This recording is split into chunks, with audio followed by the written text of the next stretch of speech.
bird dog with a reverse fly.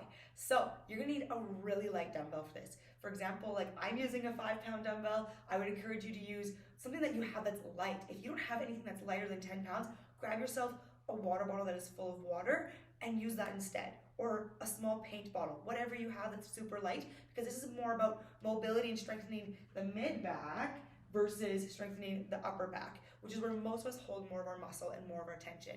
So you're gonna need to go a little bit lighter to avoid this from happening, okay? So that's gonna be the first thing you need to find. Find your way down to a tabletop position. So shoulders are directly above the wrists, elbows remain locked out, keeping those nice strong table legs solid. And you're going to keep your one knee underneath your hip, and you're going to extend one leg out, and the opposite side is gonna grab your dumbbell. From there, you want to kick your leg up, driving back to the heel, not the toes, because this doesn't engage the glutes and allows for your hips to release. You want to push back through the heel, engage the core. It's going to keep your abs a little bit more active.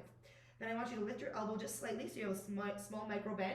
You're going to reach to the back of the wrist, squeezing through the mid of the mid shoulder blades, and then you're going to slowly release down. We're trying to avoid this movement and think more control. So reach back, hold for that 1 to 2 seconds, and then slowly release in. You're gonna feel your core fire on quite quickly, especially if you avoid this position.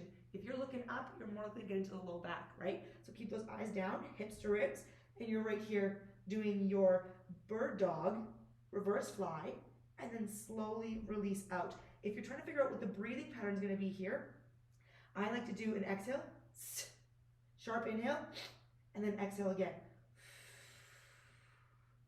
Because it is a challenge to not let gravity pull you in, that's where I like to focus on that exhale, to really focus on keeping contraction happening. And it just takes a little bit of time to figure out that breathing. So exhale, hold, and then slow release. Take your time in finding that rhythm and that breath.